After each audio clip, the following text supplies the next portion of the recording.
और आज देश में वक्फ बोर्ड के नाम से किसी को नोटिस पकड़ा दिया जाता है। आपके दादा परदादा जहाँ रहते थे कह दिया जाता है वक्फ बोर्ड की संपत्ति है। आपको पता है कि रक्षा मंत्रालय रेल मंत्रालय के बाद देश में सबसे बड़ी संपत्ति है वक्फ बोर्ड के पास है। सनातन ट्रस्ट बनना चाहिए बोर्ड, सनातन बोर्ड सारे ट्रस्ट को ट्रांसफर कर देना चाहिए सनातन बोर्ड में। जितना ही मंदिर का चढ़ावा है ये सारा पैसे का मालिक तो सनातन बोर्ड होगा ना, फिर ये बाबा जी नहीं होंगे। बाबा जी नहीं होंगे इसलिए बाबा जी कह रहे हैं कि सनातन बोर्ड नहीं बनना चाहिए। जिस धर्म की व्यवस्था के अधीन 8 लाख एकड़ जमीन हो, जो हिंदुस्तान में तीसरा सबसे बड़ा लैंड बैंक हो, किसी भाई के लाल के पास इतनी जमीन नहीं, उस कौम में, अच्छा कौम भी ऐसी नहीं 100 करोड़ की है, 20-22 करोड़ है, ठीक, वो जमीन उस कौम में गरीब फिर क्यों रहा आदमी, यतीम क्यों रहा, गुर्बत में क्यों है? आपने विश्वनाथ कॉरिडोर तो बना दिया, आप अजमेर कॉरिडोर भी बना दीजिए। जितने मुसलमानों, और वक्फ बोर्ड की जमीन का फायदा सिर्फ मुसलमान नहीं उठाता है, हिंदू मुसलमान सिख ईसाई सबको। मुकेश अंबानी का घर भी वक्फ बोर्ड की जमीन में है, तोड़वा देंगे उसको।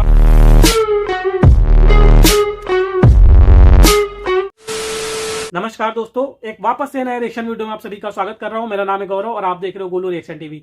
दोस्तों एक बार फिर से वरिष्ठ पत्रकार अमिताभ अग्निहोत्री जी का वीडियो लेके आ चुका है और आज के जो वीडियो है बहुत ही ज्यादा जो है जबरदस्त होने जा रहा है, क्योंकि आज की डिबेट का जो टॉपिक है वो वक्फ बोर्ड वर्सेस सनातन बोर्ड है।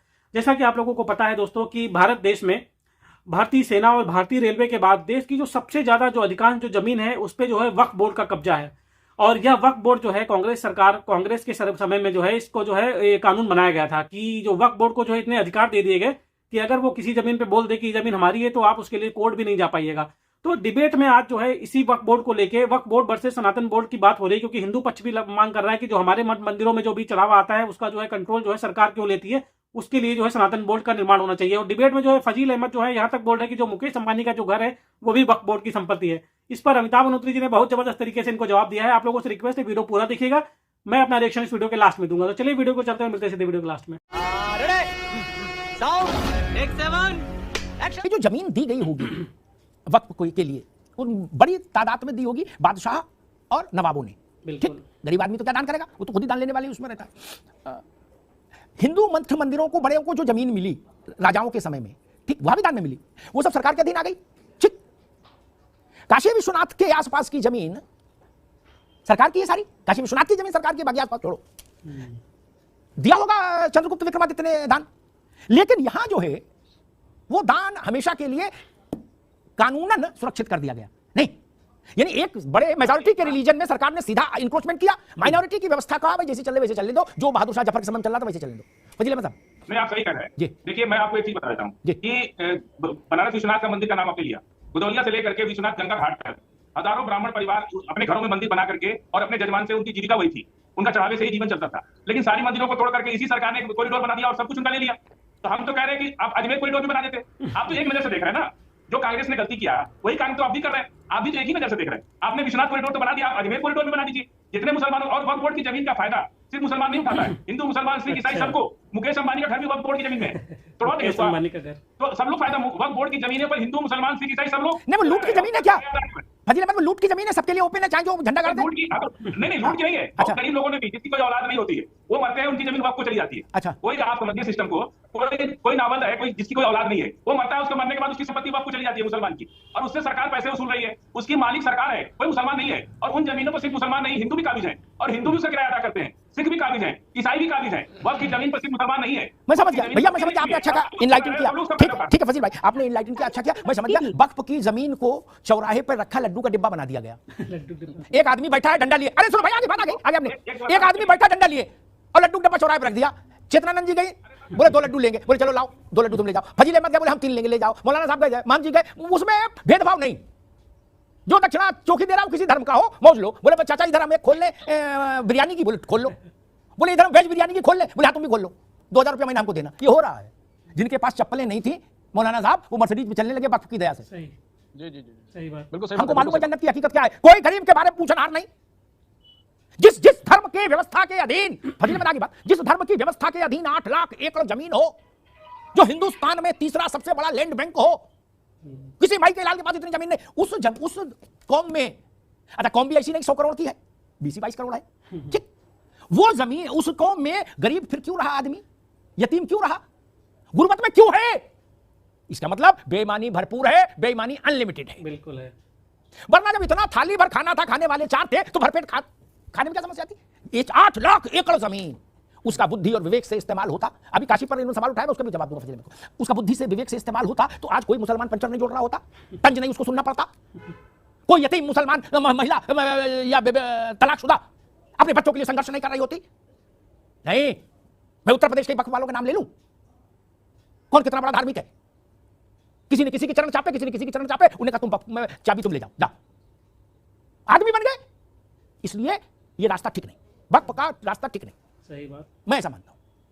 अनियंत्रित अधिकार सिर्फ सरकार के पास होने चाहिए, बड़े अधिकार इतने। 8 लाख एकड़ जमीन ऐसे छोड़ दी, जगहमारी होगी, जो जितना बड़ा बाहुबली होगा उतने कब्जा कर लेगा, बाकी दो चांटे देगा। मौलाना साहब सच्चाई। मौलाना शहाबुद्दीन नदवी साहब, देश के सारे धार्मिक स्थलों के रखरखाव और देखरेख के लिए एक कानून क्यों नहीं हो देश में? एक कानून हो जाए जिसके अधीन सारी व्यवस्था हो जाए कि भाई ऐसे ऐसे होगा, किसी धर्म का मंदिर हो, किसी धर्म की मस्जिद हो, इससे कोई फर्क नहीं पड़ता। एक कानून होना चाहिए ना, वो ज्यादा ईमानदारी वाली बात होगी। रजवी साहब देखिए, एक कानून भी हो सकता है और एक नया कानून भी बन सकता है, दोनों बातें हैं। अब ये जो वक्फ का मामला है, तो ये वक्फ का मामला मुगलिया शासन से लेकर ब्रिटिश शासन, उसके बाद में 75 साल हो गए आज तक, ये पूरा ये सिस्टम जो है वो अलग अलग बना हुआ है और अलग अलग चल रहा है। ये बात आपकी बिल्कुल दुरुस्त है कि वक्फ की प्रॉपर्टीज बहुत हैं, रेलवे के पास में, चर्च के पास में और वक्फ बोर्डों के पास में बहुत हैं, मगर उसी के साथ साथ में समस्याएं भी बहुत हैं। अच्छा, दूसरी बात जो आपने कही है सनातन बोर्ड की, तो मैं सनातन बोर्ड बनाने के पक्षधर में हूँ और हिमायत करता हूँ, मैं समर्थन करता हूँ कि सनातन धर्म का एक बोर्ड बन जाना चाहिए, ताकि जो मंदिरों के ताल्लुक से जो समस्याएं, मसाइल हैं, मामलात हैं, उन मसाइलों मामलात को हल किया जा सके। वक्फ बोर्ड का एक कानून, सनातन धर्म का या मस्जिद मंदिर चर्च का एक कानून अगर बन जाएगा तो समस्याएं खड़ी होंगी, दिक्कतें लोगों को पेश आएंगी।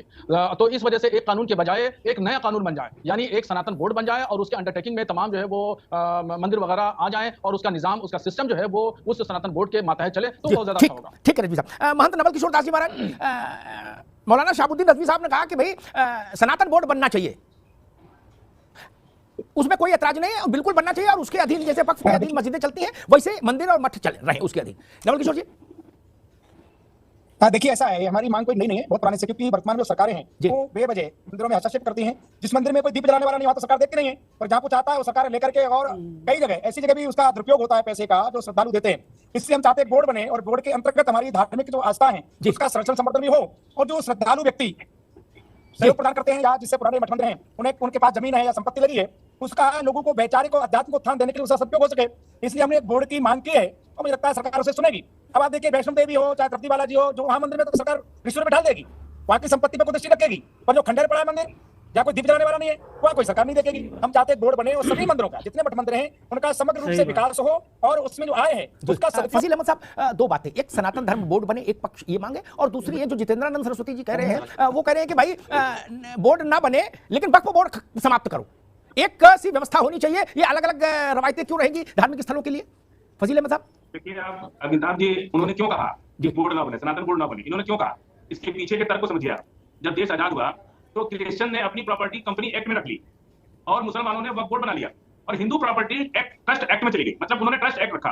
ये तीनों कम्युनिटी ने अपना अलग अलग तरीके से अपनी पूजा पद्धति से जुड़ी जमीनों को संवर्धित करने के लिए अलग अलग तरीका इस्तेमाल किया।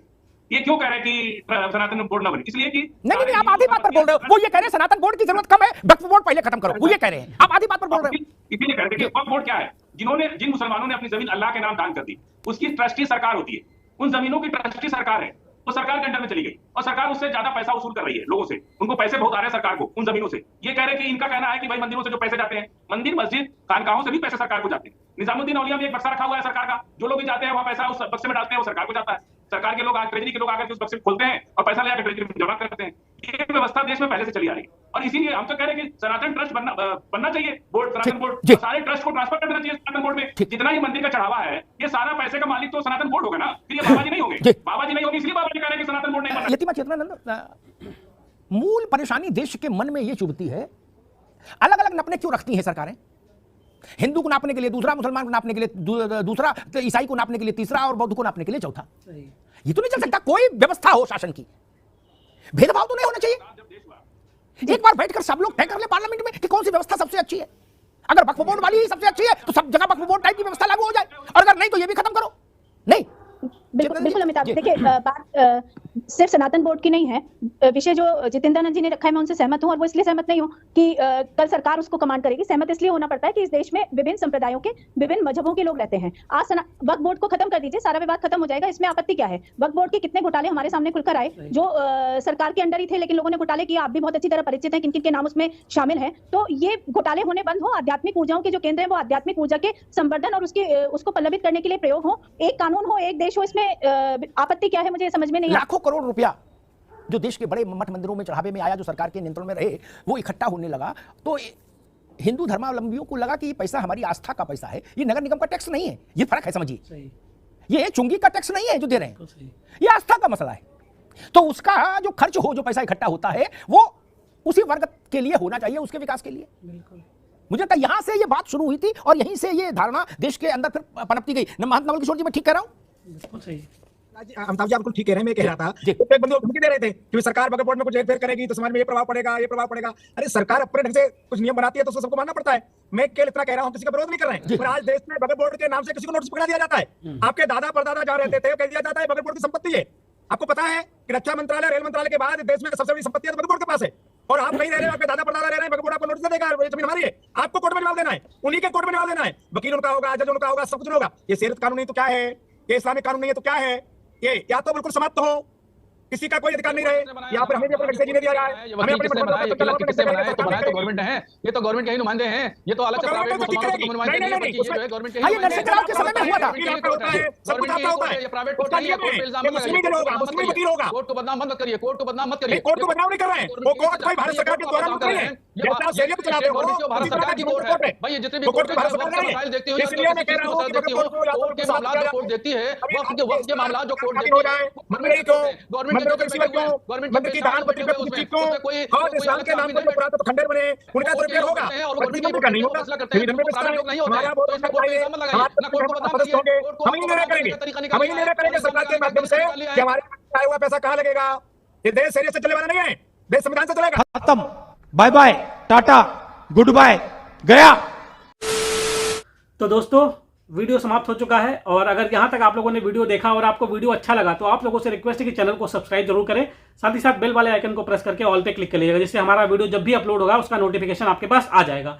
तो दोस्तों चलिए वीडियो की बात कर लेते हैं। और वीडियो में आप लोगों ने देखा कि किस तरह से जो है देश में जो है सनातन बोर्ड वर्सेज वक्फ बोर्ड की जो है बात चल रही है, क्योंकि आपको पता है दोस्तों कि जो वक्फ बोर्ड जो है उसको इतने असीमित अधिकार दे दिए गए कांग्रेस सरकार में, मुस्लिम तुष्टीकरण की राजनीति जो उस समय चल रही थी, इतने ज्यादा अधिकार दे दिए गए कि वक्फ बोर्ड के पास जो है आज देश का जो है इतना ज्यादा, मतलब भारतीय रेलवे और भारतीय सेना के बाद जो है देश में जो सबसे ज्यादा जो जमीन पे कब्जा है वो वक्फ बोर्ड का है। और वक्फ बोर्ड जो है किसी जमीन पे अगर बोल देती है कि जमीन हमारी है तो आप उसके लिए जो है आप कुछ नहीं कर सकते, मतलब उसके लिए आप कोर्ट भी नहीं जा सकते, इतने अधिकार उसको दे दिए गए। तो अब जो है देश में ये मांग चल रही है कि भाई अगर हमारे हिंदू जो मंदिर मठ मंदिर है उनका जो कंट्रोल है वो सरकार कर रही है, उनका जो चढ़ावा आता है वो सरकार ले लेती है, तो मांग ये हो रही है कि जो हमारा जो सनातन एक बोर्ड बनाया जाए और जो भी चढ़ावा आता है उसका जो है पैसा जो है वो हिंदुओं के, मतलब सनातन धर्म के कार्य में लगना चाहिए। क्योंकि जो है मंदिर का चढ़ावा तो सरकार ले लेती है, लेकिन मस्जिदों का जो है मठ मस्जिद और दरगाह इन सब में जो चढ़ावा आता है उस पर जो है सरकार का कोई कंट्रोल नहीं है। तो दोस्तों आज की डिबेट में, इस डिबेट का टॉपिक यही था कि सनातन बोर्ड जो है बनना चाहिए। डिबेट में आप लोगों ने देखा कि किस तरह से जो है फजील अहमद जो है वो जो है कुतर्कों पे बात कर रहे हैं, वो जो है यही बोल रहे हैं कि जो वक्फ बोर्ड जो है जो बिजनेसमैन मुकेश अंबानी है उनका घर भी जो है वक्फ बोर्ड की संपत्ति पे बना हुआ है, उस पर जो है कई लोग लाभ ले रहे हैं। हालांकि वक्फ बोर्ड को लेकर बहुत सारे घोटाले भी होते रहे समय समय पर और उसकी बात भी सामने आती रही है। तो अब जो है अभी डिबेट में आप लोगों ने देखा यतीमा ने भी बहुत सही बात कही कि अगर आप जो है इस तरह की वक्फ बोर्ड रहेगा तो फिर लोग, अभी हिंदू जो है सनातन बोर्ड की मांग कर रहा है, सिख जो है सिख बोर्ड की मांग करेंगे, ईसाई बोर्ड की मांग, तो किस तरह से देश में अराजकता फैलेगी। इसलिए जो है इसको जो है इस जो वक्फ बोर्ड है इसको जो इस कानून को जो है जल्द से जल्द समाप्त किया जाना चाहिए। तो आप लोग क्या सोचते हैं इस बारे में, आप लोग भी हमें कमेंट करके जरूर बताइएगा कि आप लोग इस विषय में क्या सोचते हैं। और अमिताभ अग्निहोत्री से जुड़ा हुआ डिबेट कंटेंट आपको हमारे चैनल पे आगे भी ऐसे ही देखने को मिलता रहेगा। तो चलिए मिलते हैं आपको किसी और वीडियो में, तब तक के लिए जय श्री राम।